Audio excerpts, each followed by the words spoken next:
Então, pois é, pessoal, voltando aqui, como falei no início, estamos na casa do escritor Aleilton Fonseca, que gentilmente nos cedeu esse momento desse bate-papo, que eu sei que vai ser de grande valia, tanto para nós, como para todos vocês que estão aí nos acompanhando agora.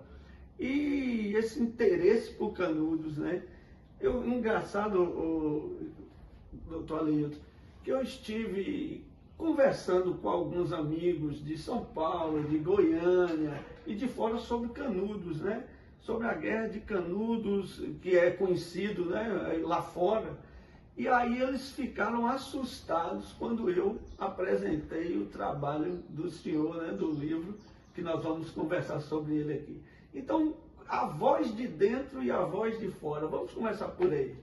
É verdade, o meu interesse por esse tema começou ainda na idade colegial, quando eu, aos 12 anos, descobri num dicionário de História do Brasil a Guerra de Canudos, o verbete A Guerra de Canudos, e ali naquele verbete, no dicionário de História do Brasil, narravam-se fatos realmente acontecidos, fatos muito graves, quando houve um embate entre o exército do governo da República e um grupo de sertanejos num arraial, no sertão da Bahia.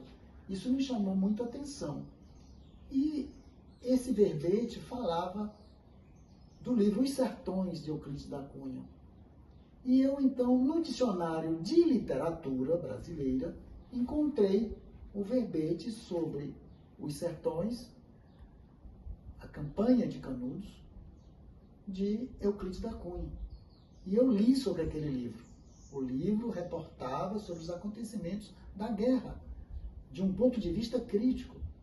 E também li dados sobre a biografia de Euclides da Cunha. Mas eu era apenas um menino de 12 anos de idade.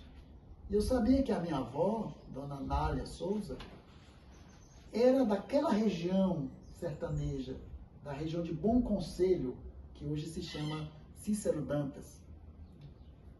E eu perguntei a ela sobre esse fato histórico. E ela não sabia muita coisa, porque ela dizia que houve um calar, que não se falava sobre aquele fato com medo do exército, porque o exército poderia voltar para matar as pessoas.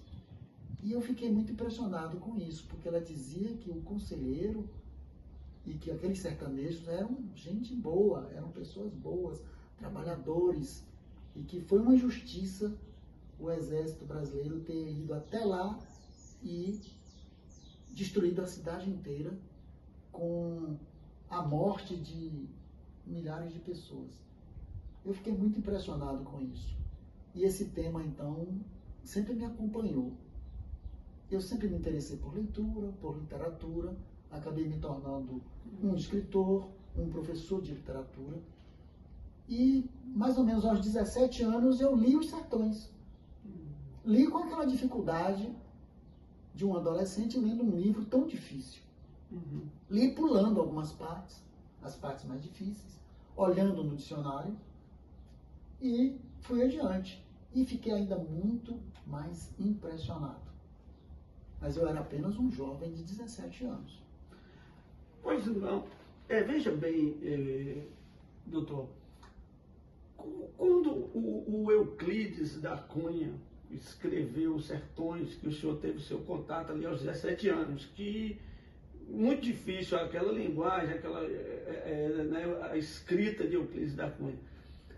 Então, percebe-se que aquela escrita estava para agradar um tipo de pessoas, porque os sulistas mal conheciam aqui o Nordeste, não é verdade? Certamente. O livro foi publicado em 1902. A guerra havia terminado em 5 de outubro de 1897. Então, 5 anos depois, sai o livro. E esse livro faz um sucesso imediato.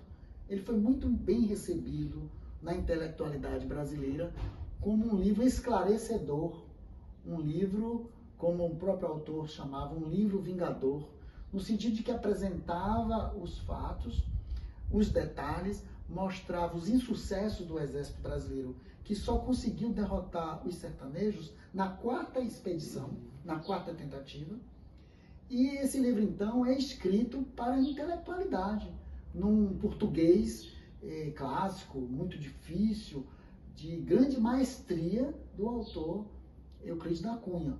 Porém, é claro que esta linguagem jamais chegaria ao povo de Canudos. Há mais de 100 anos, nós estamos falando de 130 anos atrás. Então, quando eu li a primeira vez, eu fiquei muito impressionado. E mais adiante, já estudando letras, já fazendo o doutorado na Universidade de São Paulo, eu voltei a fazer um curso sobre os sertões. E ao fazer esse curso, eu pensei em trabalhar do ponto de vista do sertanejo, não do ponto de vista de Euclides da Cunha. E eu fiz um trabalho e apresentei esse trabalho trazendo um outro ponto de vista, um olhar sertanejo sobre os fatos narrados em Os Sertões. Então, com uma visão crítica do discurso de Euclides da Cunha. Foi talvez o meu primeiro insight, né? Primeira ideia que foi amadurecendo para mais tarde escrever um livro sobre Canudos, mas com a linguagem sertaneja, com o ponto de vista dos sertanejos. Isso estamos falando em que época, qual ano que o senhor teve esse site aí? 1995. 1995 foi quando brotou. Porque o livro O Pêndulo de Euclides, que nós vamos falar um pouco sobre ele, ele veio em 2009. O senhor começou escrevendo esse livro quando? Muito bem, eu tive essa ideia de que Canudos poderia ter sido vista, a história de Canudos, por um outro ângulo, não da cultura oficial, da cultura erudita, digamos assim, mas da cultura popular, da escrita popular. E onde eu ia encontrar isso? No cordel. Que o cordel é uma escrita popular. E os cordéis que falam de Canudos, no entanto, trazem uma visão euclidiana. E eu fiquei impressionado com isso. E entendi, é porque todo mundo, para falar de Canudos, primeiro lê Euclides da Cunha. Os sertões ficaram como um marco referencial dos saberes em torno de Canudos. Mas se eu queria ver o outro lado, eu teria que me distanciar do olhar euclidiano e procurar um olhar sertanejo. Onde estaria esse olhar? Estaria em alguns folhetos de cordel que começavam a ver Canudos pelo lado positivo, não como um povo rústico, ignorante, sem cultura, iletrado, mas como um povo que tem uma cultura, tem uma tradição, tem um imaginário, e também que não visse Antônio Conselheiro como um bronco, um apóstata, como um ignorante, como um louco, um homem que poderia entrar para a história ou entrar para o hospício. Então, essa imagem de Antônio Conselheiro, ela está na história oficial, ainda hoje. Mas é preciso recuperar, e isso vem sendo feito, recuperar a ideia verdadeira sobre este homem. Quem foi este homem? Não aquela imagem que foi construída no campo negativo, mas realmente quem foi? Foi um líder camponês, foi um líder que guiou um grande grupo de sertanejos, lavradores, agricultores sem terra, e formou uma comunidade autossustentável, uma comunidade que produzia para si, não havia patrão, não havia o dono, mas todos trabalhavam e repartiam, e o que sobrava eles vendiam para o comércio das cidades vizinhas, e houve realmente um desenvolvimento ali. As cidades se desenvolveram e Canudos estava crescendo muito. E foi isso que incomodou a política oficial. Não é? Então, onde eu iria buscar esse outro olhar? Eu comecei a encontrar através de depoimentos dos descendentes dos canudenses. Os depoimentos mais antigos, daqueles que sobreviveram à guerra e contavam os fatos da guerra, contavam sobre a guerra, um olhar sertanejo. Eram sertanejos dando entrevistas para estudiosos, jornalistas, historiadores, e esses depoimentos eram coletados e citados em notas de rodapé. E eu pensei que já estava na hora de tirar essas notas do rodapé e jogar no texto principal. Dar um espaço de fala para o sertanejo. Brilhante, brilhante. Veja que no livro, entrando já aqui no livro Pedro de Euclides, logo no início, que o professor, que é o que vai narrando a história, ele participa de um seminário, a qual o final do seminário o assunto de Canudos foi encerrado. E então o professor não conformou com aquilo ali.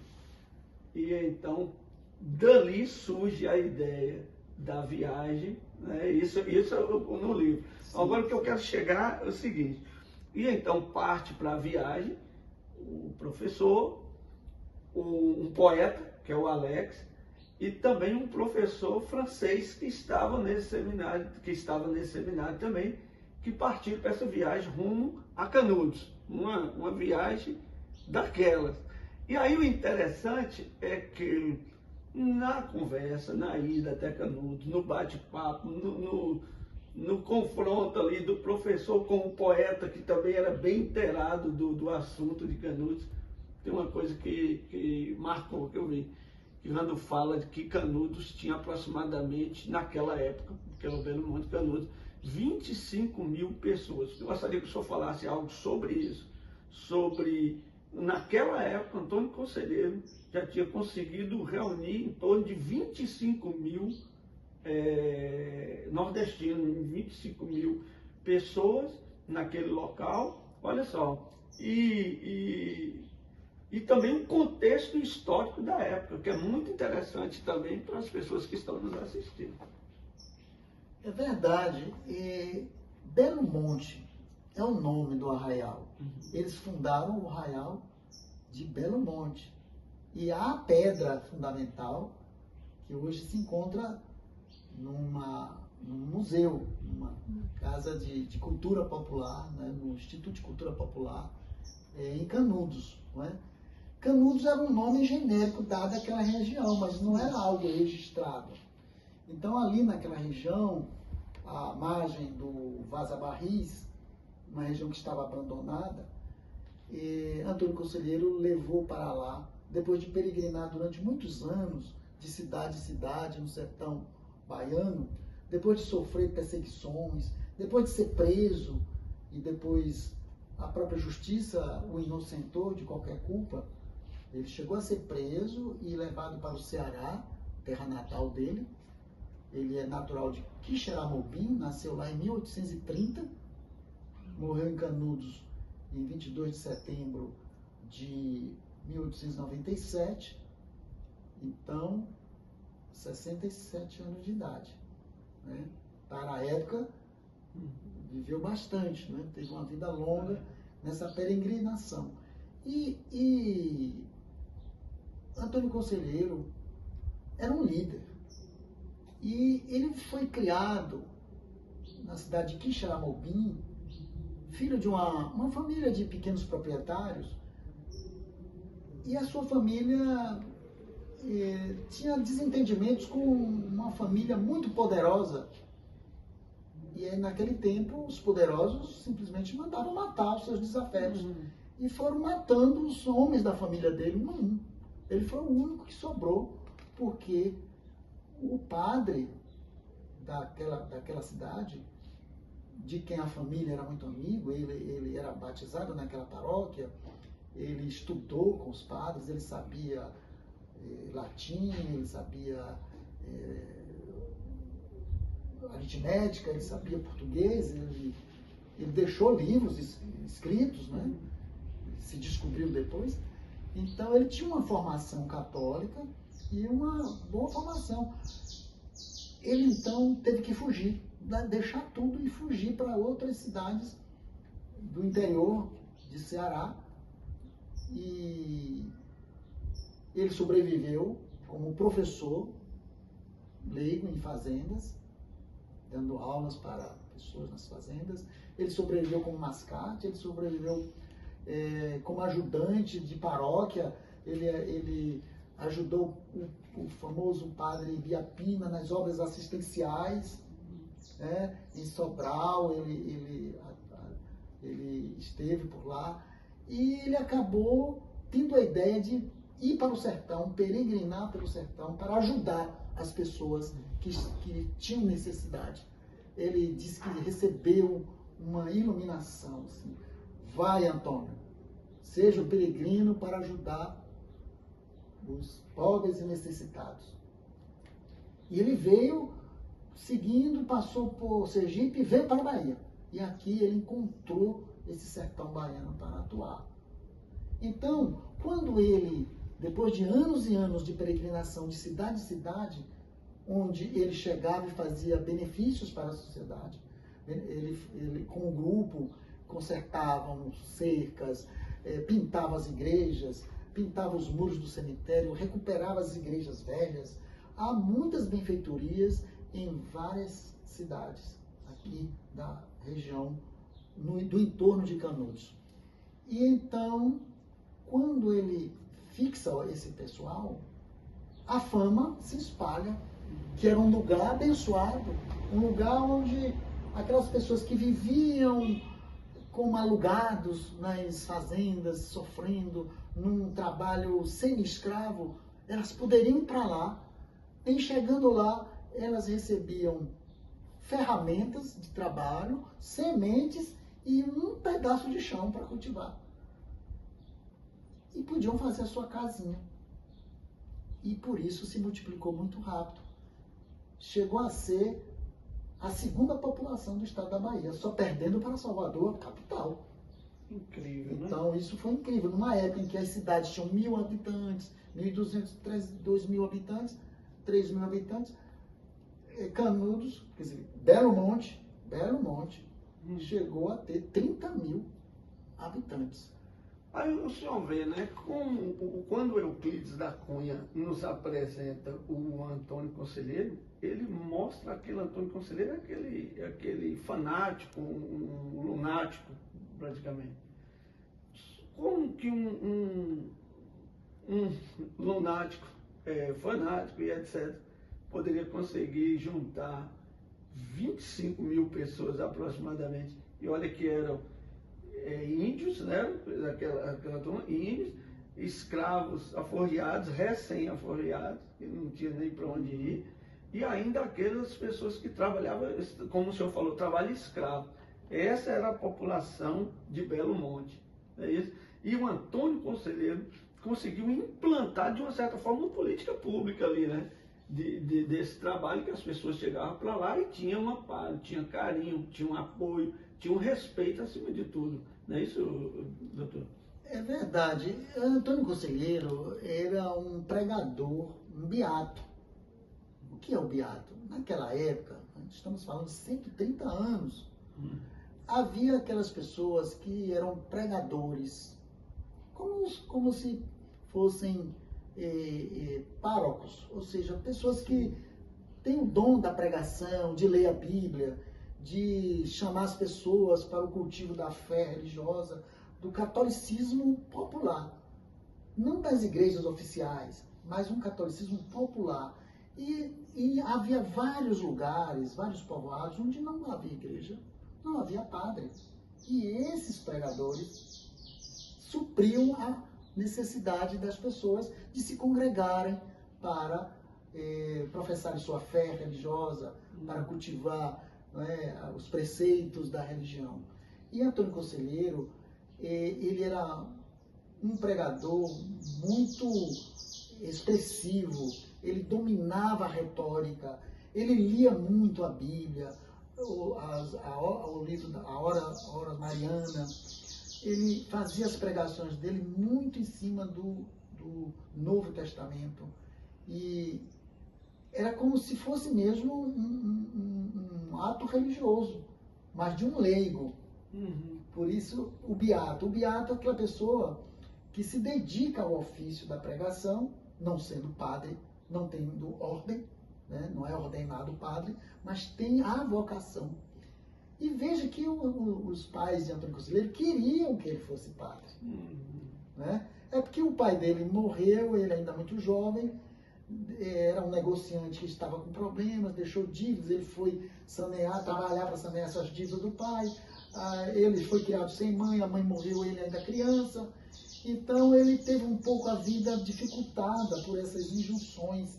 Né? Depois o problema de briga de famílias, né? com a famosa família poderosa dos Alves, né? E teve que largar tudo e fugir de lá. E era um homem, portanto, com uma formação e com muita inteligência. E, graças a isso, a sua liderança religiosa, de certa maneira, supriu a falta de políticas públicas para o povo, que era uma população formada por ex-escravos ou ex-escravos alforriados. A lei da abolição já fazia poucos anos. Uhum. Havia muitos ex-escravizados, né?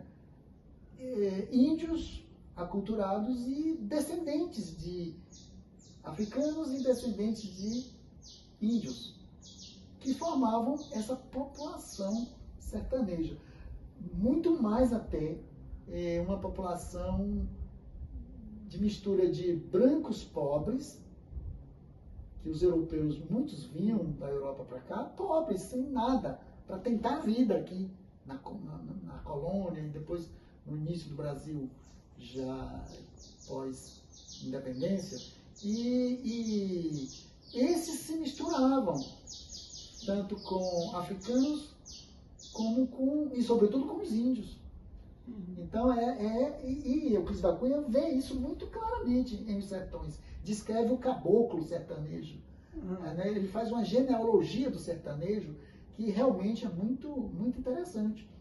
Então, essa massa, né, é a base do povo brasileiro. Esse povo que ainda hoje está vivendo na pobreza, trabalhando muito e sem conseguir sair, porque a estrutura econômica e social do país não permite que a riqueza seja distribuída entre eles, que são descendentes dos ex-escravos e descendentes dos índios que foram esbulhados. Então é esse povo que ainda hoje está marginalizado. E naquela época, esse povo sem eira nem beira, sem lugar para viver, sem lugar para ficar, e ainda com o problema da crise, das secas no sertão, esse povo vivia à míngua. E Antônio Conselheiro reunia esse pessoal, dava um ordenamento social através da fé, fazia a pregação, trazendo todos para a ideia de uma vida de oração, portanto, uma vida de trabalho, uma vida de honestidade. Então, ele era um civilizador. E, no sentido político, foi pela religião que ele fez essa organização política. Porque ele criou uma polis, ele criou uma cidade que deu o nome de Belo Monte, de Arraial de Santo Antônio do Belo Monte. Esse é o nome, que é um nome muito bonito, muito sonoro e muito próprio naquela época. Então, era um homem líder, um homem de visão, né? Um homem que tinha uma visão de como organizar esse povo para, na fé, trabalhar e prosperar. Mas isso não era a estrutura oficial do país. A estrutura oficial do país era continuar a exploração do trabalho desse povo, como antes exploravam os escravos. E por isso não aceitaram de bom grado essa comunidade que estava prosperando e as pessoas largavam as fazendas para ir trabalhar lá. Em vez de trabalhar como alugado, ganhando nada, iam trabalhar para si mesmos lá. E havia uma possibilidade de prosperidade ali, né? Explicando um pouco como nós chegamos aqui na casa do escritor Aleilton Fonseca. Nos anos 90, no início dos anos 90, eu fiz uma viagem ao sertão e rodei o sertão inteiro. Fui até Chapada de Araripe e Cariri e tal.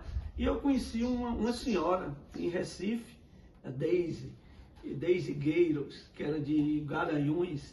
E desde então me deu um livro, que era Os Sertões de Euclides. Olha só, professor. E aí o que acontece? Eu fiquei com esse livro, guardei, dei uma olhada. O livro era grosso, difícil de leitura, isso nos anos 90, eu era bem jovem.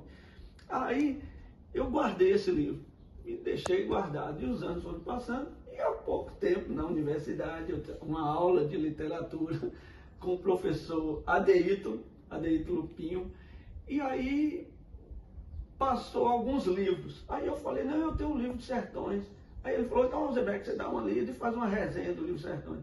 Quando eu li, aí eu falei, não, vou ter que ler esse livro. Aí eu sentei, li o livro, fiz a resenha e fiquei inconformado. Aí eu falei, não aceito isso, não, eu preciso entender melhor. Aí o professor Adeilton falou, olha, minha resenha aqui, não concordei em muita coisa desse livro. Aí ele falou, então vou caminhar você, Rosenberg, para o doutor Aleilton Fonseca, que ele escreveu um livro, O Pêndulo de Euclides. Aí foi quando eu procurei o doutor Aleilton Fonseca, o escritor, sem aquele. Aí procurei o Aleilton Fonseca, o doutor que está aqui conosco, e falei, não, eu quero viajar com o senhor nesse livro. E aqui vamos falar do livro agora.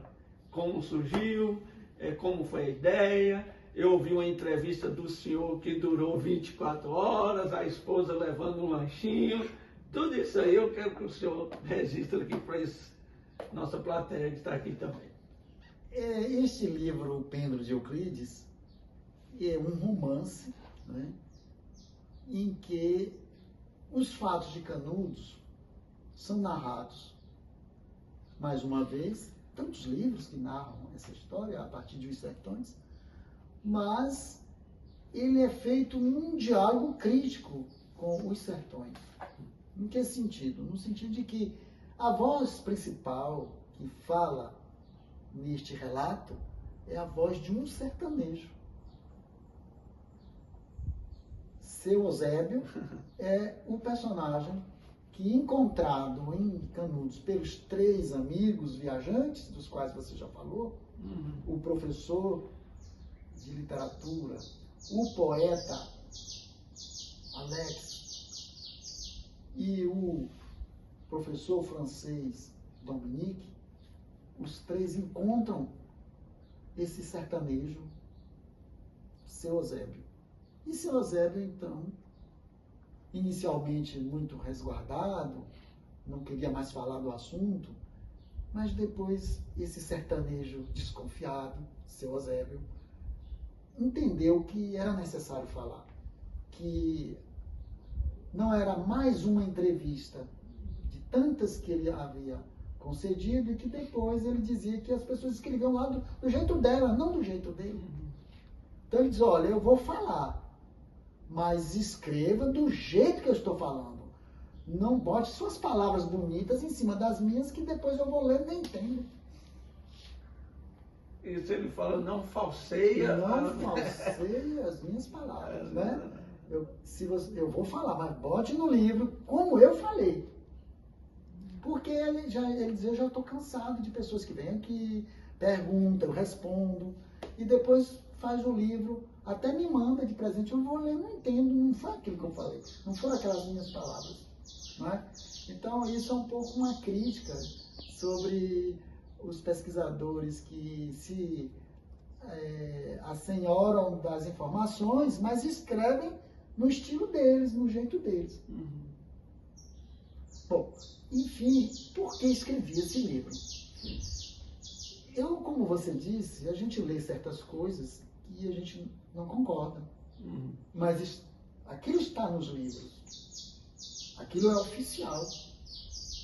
Mas se eu estou lendo nos livros e não estou concordando, e eu sou um escritor, então eu vou escrever um livro.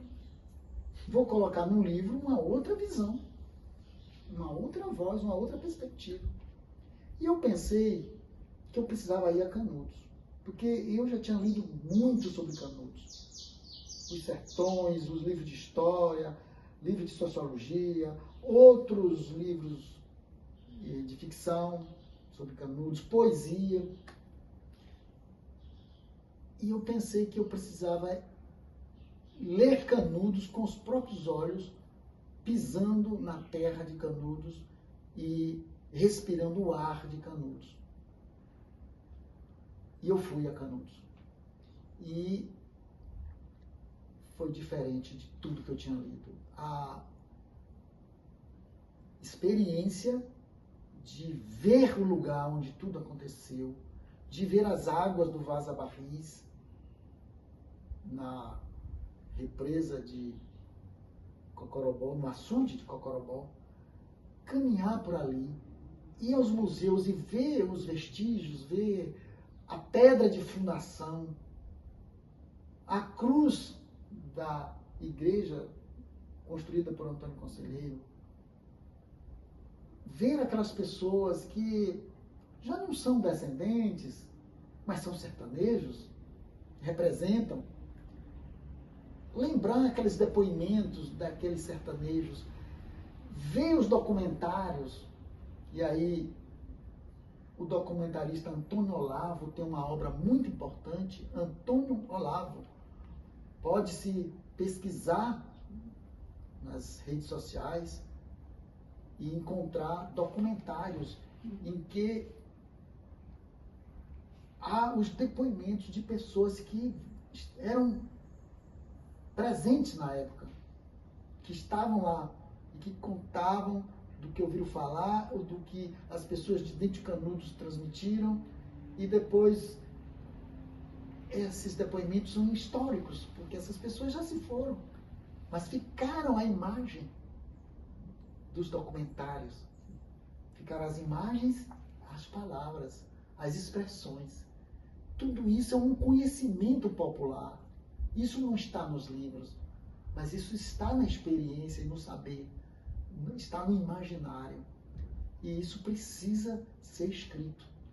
Com base nessa ideia, eu me lembrei de um conselho de um grande escritor baiano, Antônio Torres,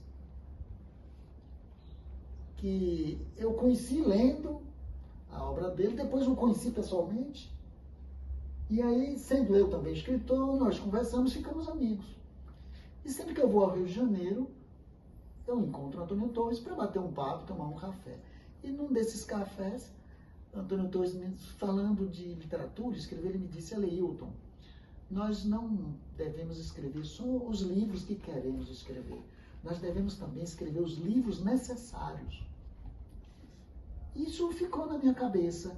Então, um belo dia, depois de ter ido a Canudos e ter esse impacto, eu imaginei se eu ia escrever um artigo, um depoimento, e de repente eu me lembrei do óbvio. Eu sou um escritor, eu posso escrever um romance. E foi aí que surgiu a ideia do romance. E eu pensei nessa ideia de uma viagem a Canudos, porque em geral, os grandes livros sobre Canudos envolvem uma viagem. O autor vai a Canudos. Euclides da Cunha foi a Canudos, fez uma viagem a Canudos. Mário Vargas Llosa quando foi escrever A Guerra do Fim do Mundo, foi a Canudos, fez uma viagem a Canudos, pesquisou, revirou e fez um grande romance, publicado em diversas línguas, diversos países, e que dignifica o tema, porque hoje Vargas Llosa, apesar da posição política dele, né, o livro independe dessa posição política conservadora do homem Vargas Llosa, mas o livro dá essa dimensão, porque afinal de contas é de um autor prêmio Nobel, né? E é um livro muito estudado, um livro muito referenciado, e eu vejo que é um livro que traduz em ficção o que ele leu em Os Sertões. Então é um livro euclidiano. Mas eu estou em busca de livros conselheiristas. Livros que não sejam euclidianos, mas que sejam livros do ponto de vista de Antônio Conselheiro, do ponto de vista dos sertanejos. E aí, esse é talvez o primeiro romance de um novo ciclo, que seria, depois do ciclo euclidiano, um ciclo conselheirista, que abrange o romance, portanto a ficção, abrange teatro, abrange pintura, e aí eu preciso falar na pintura de Silvio Gessé, que se inspirou na leitura do romance O Pêndulo de Euclides, e produziu 80 telas e xilogravuras com o tema de Belo Monte e Canudos, de um ponto de vista pictórico sertanejo.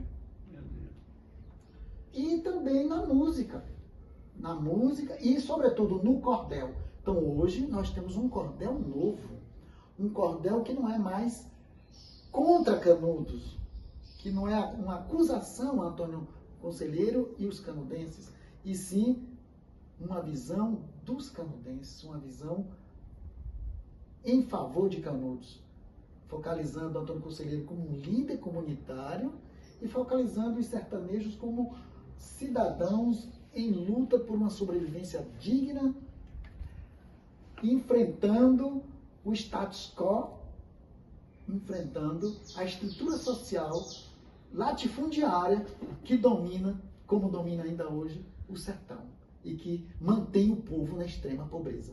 Meu Deus. Então vamos lá. Entrando aqui agora no que todo mundo quer saber, que está aí na expectativa, uma expectativa muito grande sobre o seu Eusébio.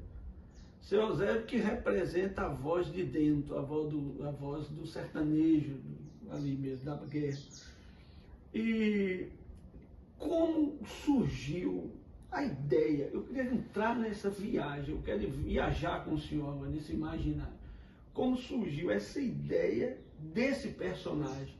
Foi inspirado em alguém? Assim, o nome? Como surgiu isso? E conta esses detalhes, o que é muito importante. Eu já ouvi uma entrevista do senhor em algum lugar, o senhor deu uma pincelada rápida e sentou ali na frente do computador e pererê. Como foi essa inspiração? Isso que é muito importante até para os novos escritores que estão surgindo aí agora. Né? Muito importante isso. O processo da escrita de um romance é muito singular em cada projeto. O autor parte de uma ideia, ele parte de uma sinopse, ele traça os caminhos que ele quer seguir, mas ele também é surpreendido com as coisas que vão surgindo durante o processo. E às vezes as ideias iniciais vão cedendo para as ideias novas que vão chegando no processo.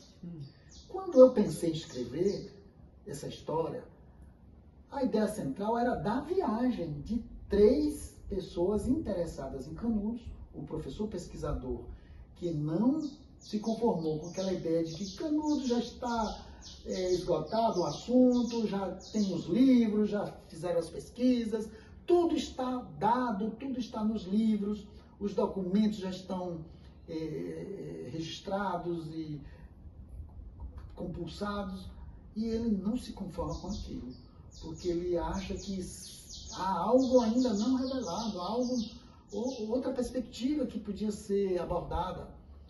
E ele tem esse interesse de ir a Canudos.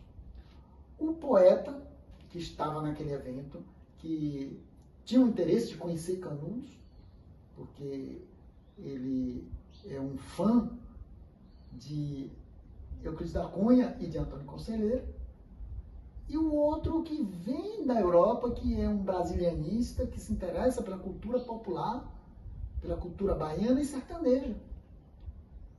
E os três, então, vão conhecer. E a ideia inicial era um relato desse conhecimento.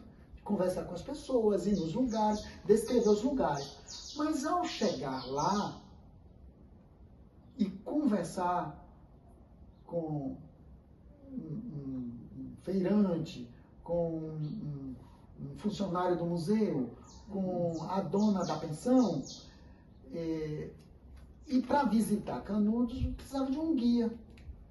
Então vamos contratar um guia que vai levar para visitar o lugar onde houve o conflito, onde houve a guerra. E ele começa a fazer perguntas. E um guia, ele só sabe aquelas perguntas básicas, ele não sabe a fundo a história. E então, nesse momento, veio a ideia assim, olha, eu não sei muita coisa, mas eu conheço uma pessoa que sabe. Mas ele é cismado.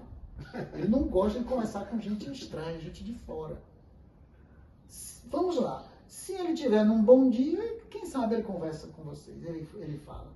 E aí ele leva esses três visitantes que estavam, né, chegando a Canudos com a vontade de conhecer tudo que fosse possível, de ver com os próprios olhos aquela paisagem, ver o Cocorobó, ver o Vaz da Barris, ver o lugar onde houve as trincheiras do Exército, onde houve o hospital de sangue do Exército, onde houve o cemitério para enterrar os mortos do Exército, e o outro lado, onde ficava a cidadela, as trincheiras conselheiristas, a Fazenda Velha, onde Moreira César foi baleado e morreu, e ele era o comandante da terceira expedição, e ele era um grande comandante e era cotado até para ser presidente da República. E ele, que era do grupo florianista, né, Floriano Peixoto, né, daquela linha dura de uma ditadura, ele queria voltar a um governo militar, porque nós estávamos na época com o primeiro presidente civil, Prudente de Moraes, que é resultado de um conluio das oligarquias, São Paulo, Minas e Bahia.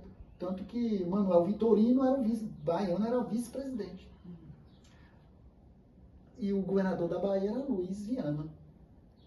Que foram esses homens que prepararam as expedições contra Canudos. Muito bem.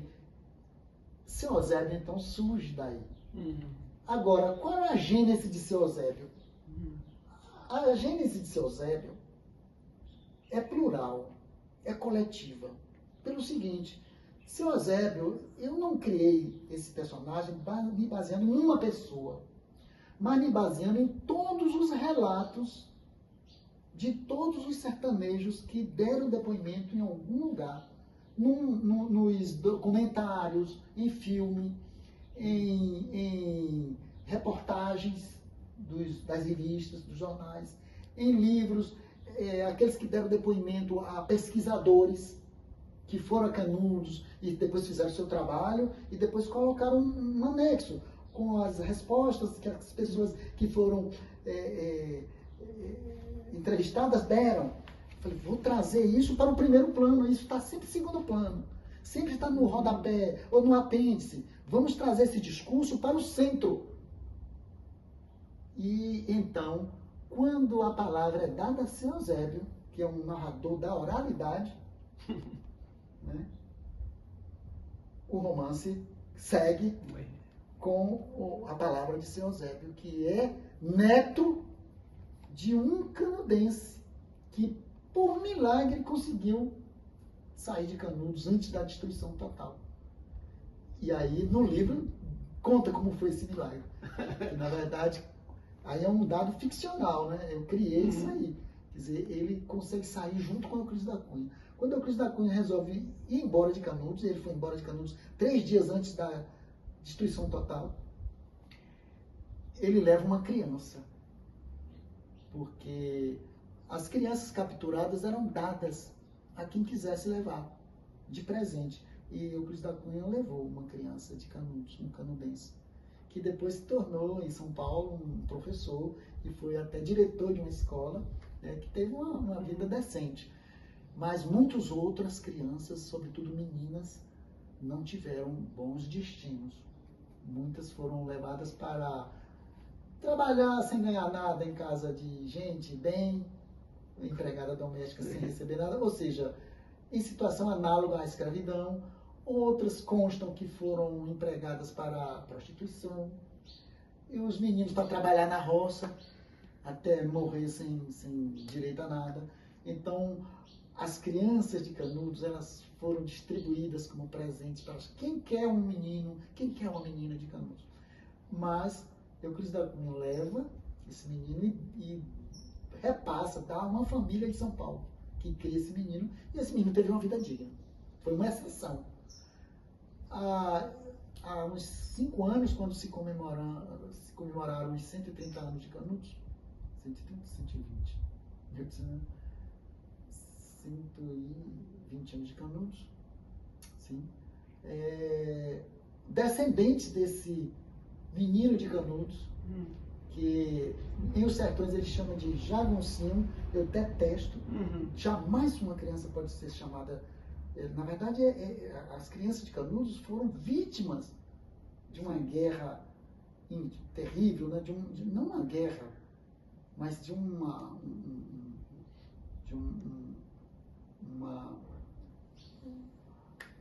massacre, né?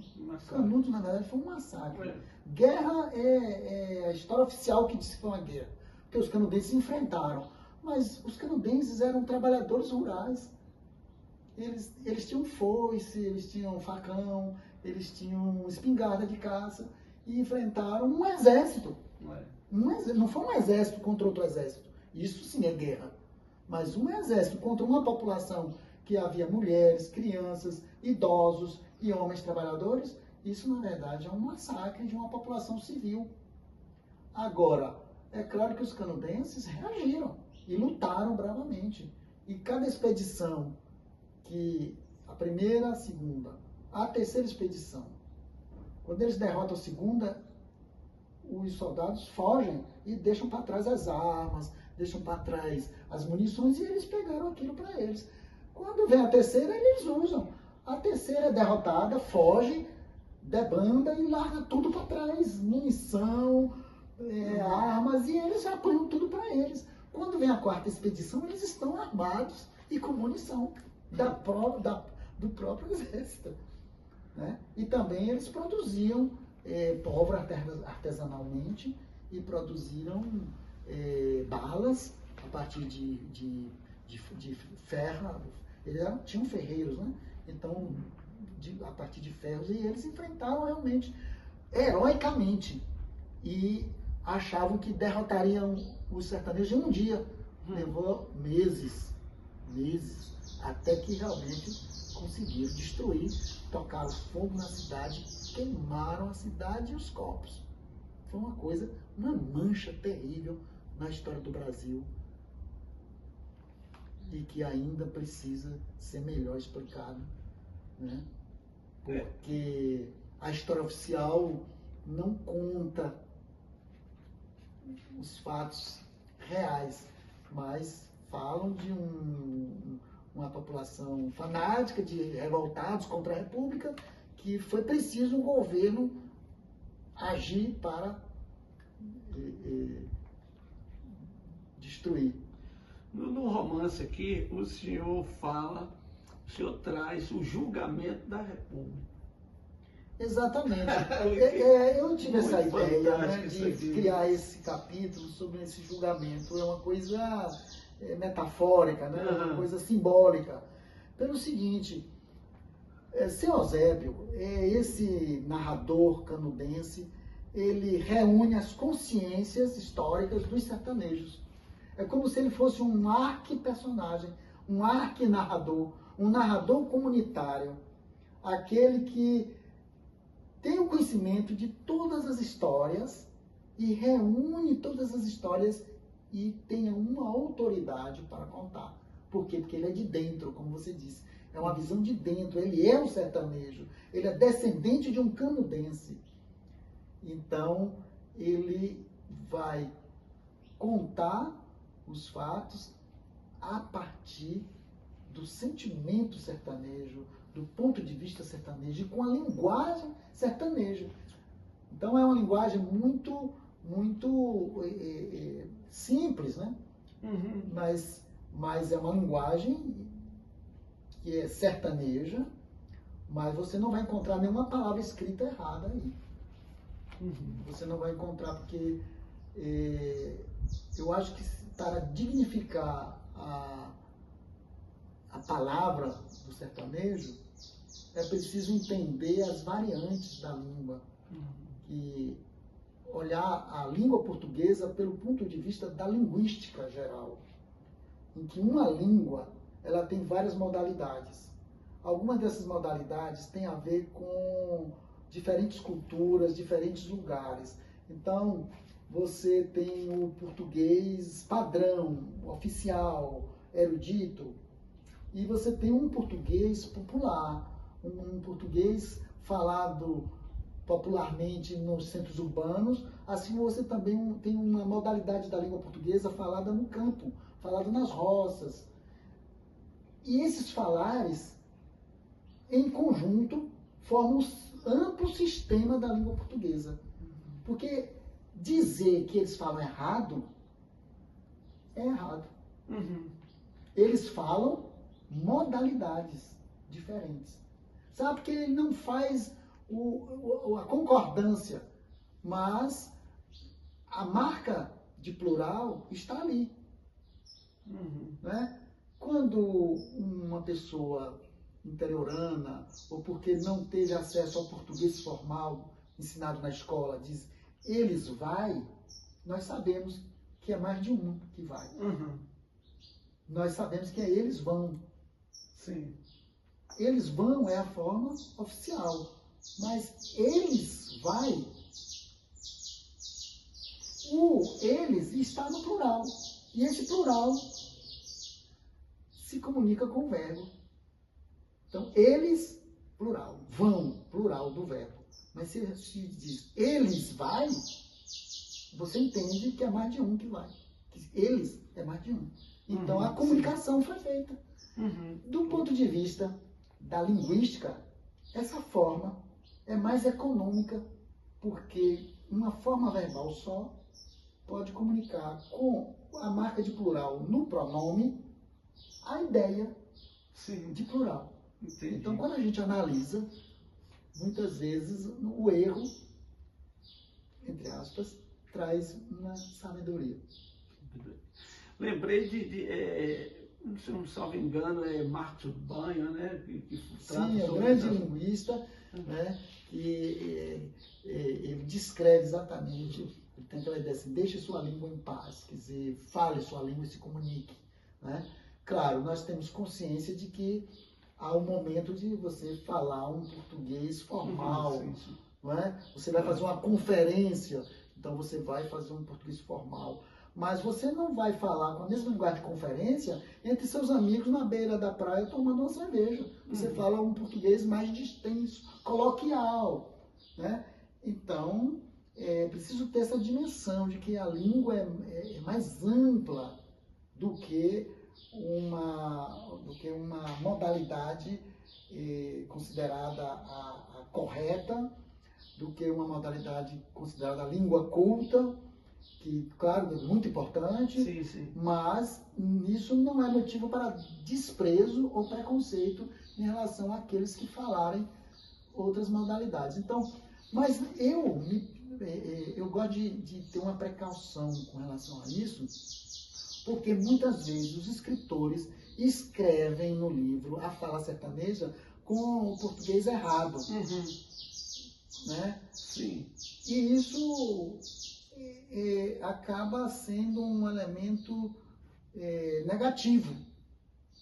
Então, eu procuro mostrar, primeiro, meu personagem tem escolaridade.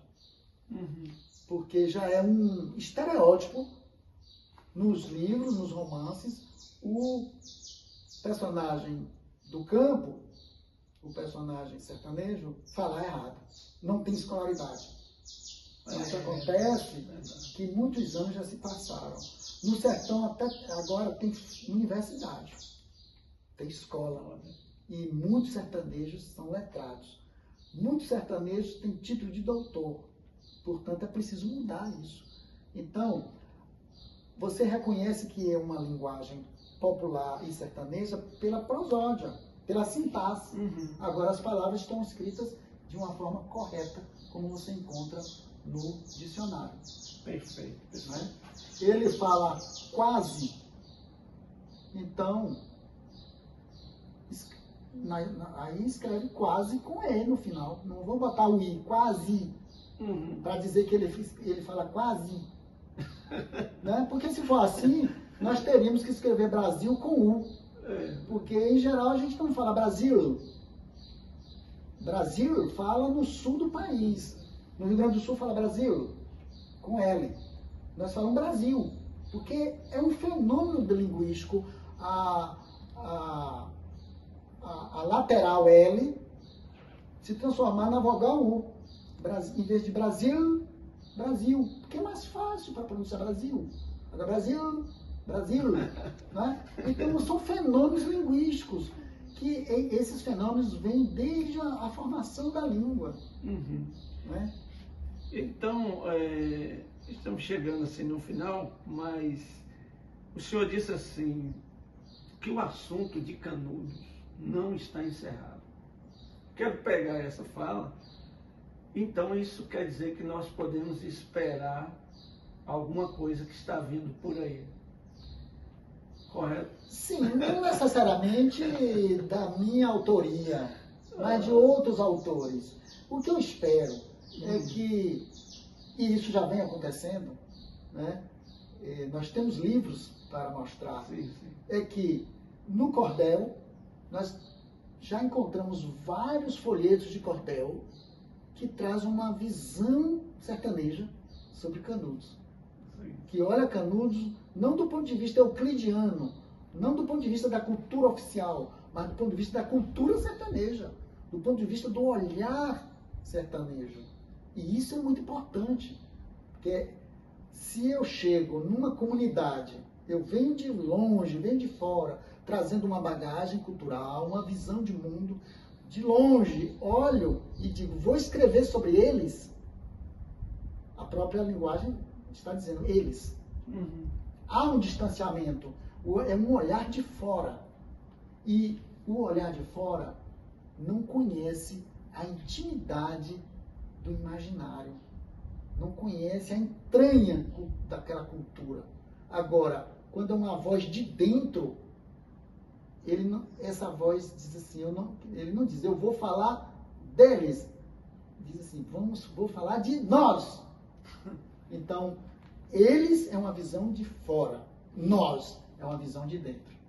Então, eu notei isso nos livros. Sempre que se fala de Canudos, sempre que se fala de Antônio Conselheiro, são eles os canudenses, eles os conselheiristas, eles, né? Aí chamam de jagunços. Jagunços? Como? Jagunços. Vamos pesquisar o que é jagunço. Então, chamam de jagunços, chamam as crianças canudenses de jaguncinhos, né? Chamam de canudos. Na verdade, o lugar se chamava Belo Monte. Foi fundado com esse nome, Belo Monte. Aquelas pessoas criavam bode e plantavam e colhiam. Eram lavradores e criadores. Jagunço é outra coisa. Jagunço é gente em armas profissionalmente. Jagunço era o braço armado dos coronéis. É muito diferente. Então, por que chamaram aquela gente de jagunço? Porque eles atiraram, porque eles enfrentaram o exército. E jagunço atira. Mas isso aí não justifica chamá-lo de jagunço. Chamaram na época por falta de uma melhor visão, por falta de uma uma visão sociológica mais precisa sobre a diferença. E acontece que isso vai para os livros, as pessoas começam a repetir, e chega um dia que alguém diz, olha, eles não eram jagunços não. Mas deixa para lá, né? Já está nos livros, vamos continuar. O povo de Conselheiro era jagunço? Não, não eram. Eram trabalhadores. Ah, mas eles atiravam, eles... Sim, mas ué, queria que eles não se defendessem? Eles agiram em legítima defesa da sua terra, de suas casas, de seus filhos, das mulheres e dos idosos. Não é? Então é isso que esse narrador, seu Eusébio, fala. Assim, olha, o senhor volte e corrija os livros. Diz, olha, eu vou dizer aqui, o senhor bote no livro como eu estou dizendo. Não venha com suas palavras bonitas, traduzindo o que eu falei no que o senhor acha, o que o senhor pensa. Bote como eu falei. Bote no livro o meu justo falado, ele diz. E aí é a voz de seu Eusébio que vai. Né? Por isso, Canudos não está encerrado. Porque surgem novas músicas, novas peças de teatro, novos contos, poemas e artes plásticas. E nós podemos mostrar isso. É uma outra visão. E também, temos livro para mostrar isso, Sim. na ensaística. Ensaios, análises, artigos que são escritos não a partir de uma visão euclidiana, não a partir das referências de Os Sertões, mas já a partir das referências da cultura sertaneja. Que muitos desses autores são descendentes de sertanejos, ou pessoas que vivem no sertão, que para lá chegaram e trabalham, e que têm acesso hoje a cursos de pós-graduação, fazem mestrado, fazem doutorado, escrevem dissertações, escrevem teses e trazem, portanto, uma nova ensaística, que eu chamo de ensaística conselheirista. Sim. Há um ciclo oficial, fortíssimo, que é o ciclo euclidiano. Sim. Isso não é nenhum demérito para Euclides da Cunha, porque realmente é um livro poderoso dos sertões e gerou um conhecimento de Canudos, a partir do qual se fala em vários livros, vários romances, em folhetos de cordel, em artigos, do ponto de vista euclidiano. Mas agora nós queremos falar do ponto de vista conselheirista. Porque Antônio Conselheiro deixou livros, livros religiosos, deixou uma memória, né? Deixou uma obra social. Sim. E tanto é verdade que o seu nome precisa ser engrandecido, a sua biografia precisa ser reescrita, no sentido de dar o real valor que ele tem como personagem da história do Brasil, que ele hoje é nome de rua, ele tem o título de cidadão canudense, dado pela Câmara de Vereadores da cidade de Canudos, e ele tem o nome inserido por decreto federal no livro dos heróis da pátria. Olha. Um livro em metal que está na praça, em frente ao Palácio do Planalto, em Brasília. E foi um projeto de uma senadora baiana,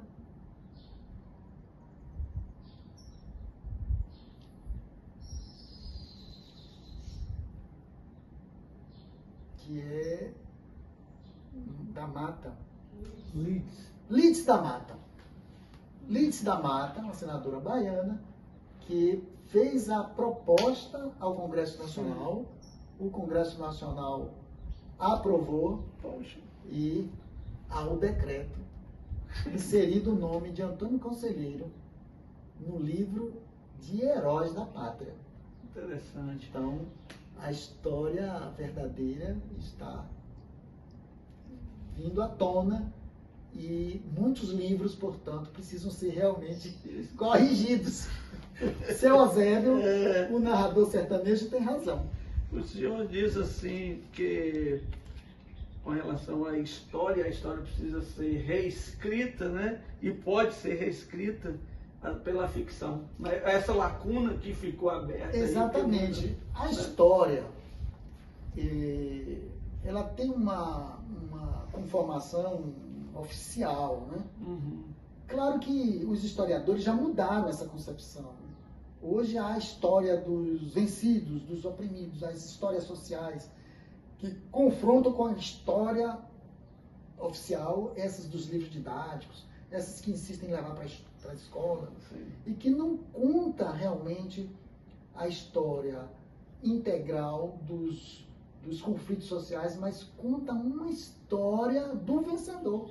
Uhum. Não é? Então, a gente estuda a história do Brasil, e de um momento a história do Brasil fala do imenso massacre das etnias indígenas nesse país, desde a chegada dos portugueses. Não. Diz que os índios aceitavam muito bem, né, e na verdade nunca foi isso. Foi sempre uma matança que continua até hoje. Onde há índio, há gente invadindo a terra dos índios, garimpeiros invadindo, índios sendo mortos. O processo continua ainda hoje. Não é? A história oficial também não conta que a abolição da escravidão Sim. se deu não pela Lei Áurea de 13 de maio, mas pelas lutas, muitas lutas, dos homens e mulheres escravizados, porque escravo ninguém é. A pessoa é escravizada por um outro que tem um poder. Sim. Ninguém é escravo. Escravo é uma condição imposta. Por isso eu falo para os meus alunos, não vamos falar escravos, os escravizados. Eles foram escravizados. E eles nunca se reconheceram como escravos. Uhum. Né? Então é o seguinte, muitas lutas, muitas rebeliões dos homens e mulheres escravizados. Chegou um momento que não dava mais para segurar. Aí, olha, não dá mais para segurar. Tanto que o Ceará acabou o escravismo anos antes, porque lá as rebeliões eram de tal forma fortes que ficou inviável, não dava para manter mais aquele regime. Entendeu? Então, a história traz a Lei Áurea, porque nada, não foi a Lei Áurea, assim, foram as lutas, e muitas lutas, no Brasil todo. Na Bahia houve muitas, há muitos mártires, né, porque as rebeliões eram dominadas e eles enforcavam todo mundo. Também enforcavam os líderes. Então, essas histórias, elas estão aflorando a partir de uma nova concepção da nova história, né, e da história das mentalidades, das histórias sociais, e os pesquisadores vão nos documentos, vão nos arquivos e pesquisam. José Reis é um grande historiador baiano que trouxe e traz uma contribuição muito grande para nós entendermos as revoltas, os movimentos anti-escravistas dos homens e mulheres escravizados. Ele tem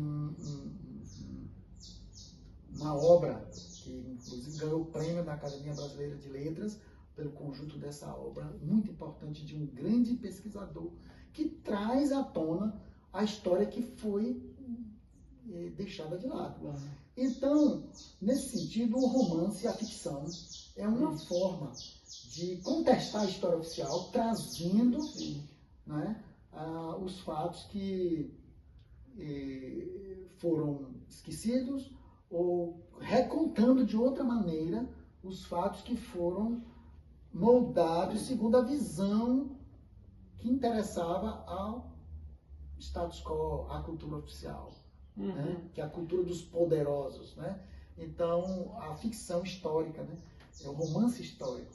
O Pêndulo de Euclides é um romance histórico, foi assim trabalhado por um estudioso do tema, que é Adenilson de Albuquerque, que escreveu Canudos, Conflitos Além da Guerra.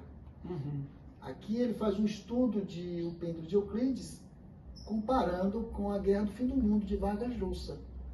E a parte teórica mostra que o romance histórico é essa ficção que traz para a discussão as versões dos vencidos, as versões que não foram contadas pela história oficial.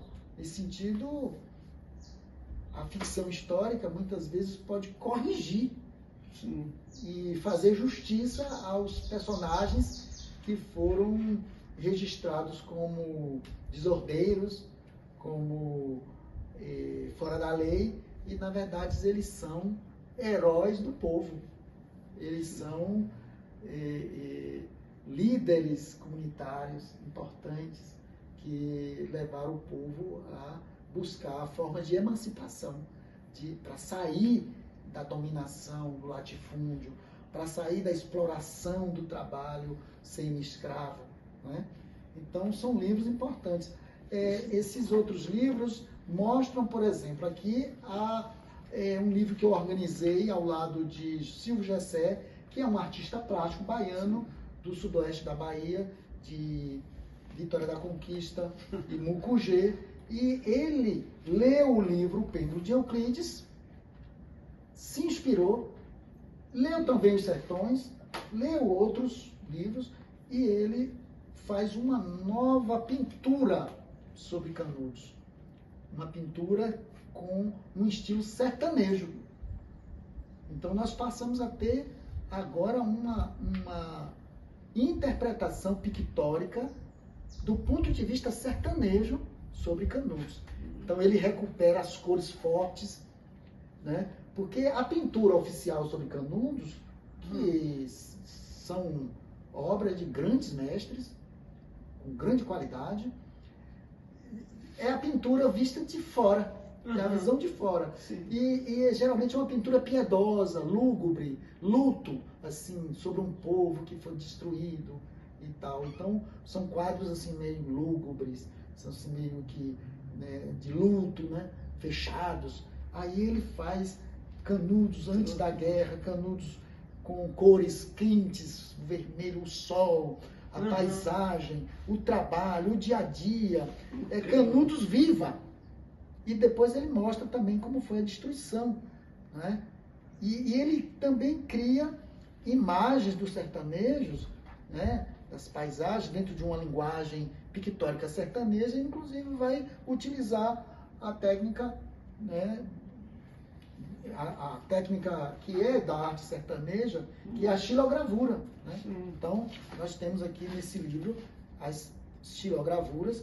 Eu, inclusive, tenho uma coleção de 13 xilogravuras, né, que o Silvio Gessé me deu de presente, né, porque a xilogravura ela tem uma chapa original e pode ser reproduzida 20 vezes, por exemplo. Sim. Esses 20 são considerados originais. Assim como a escultura, uma escultura tem uma forma e até X reproduções considera-se original. Não é tido como réplica, mas é o original. Então, assim também a xilogravura.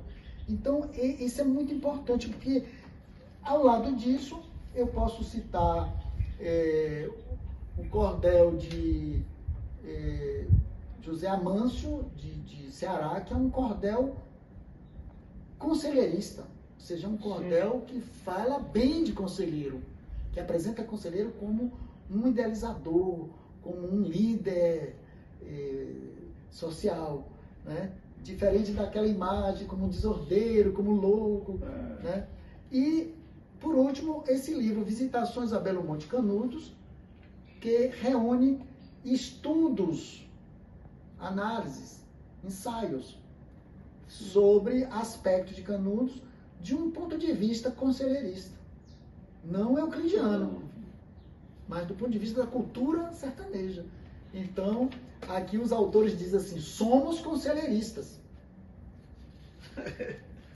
Porque os outros dizem, nós somos euclidianos, são os estudos euclidianos. Então, ótimo, muito bem que existam os estudos euclidianos, mas é preciso também haver os estudos conselheiristas.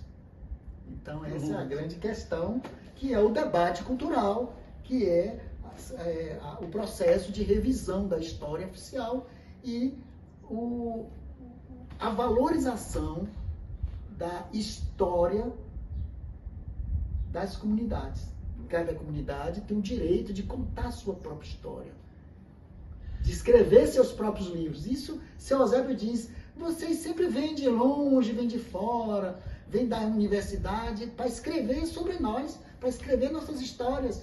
Aí bate prosa com a gente, faz entrevista e depois escreve os livros de vocês, não nossos. Vai, o senhor fica famoso com o livro, me agradece lá, me dá um de presente, mas eu vou ler, não é a minha linguagem, não é a minha história. Aí ele diz, ganha dinheiro, faz tudo bem. Tudo bem, né? O senhor fica ainda mais o senhor. Mas e nós, e nossas histórias?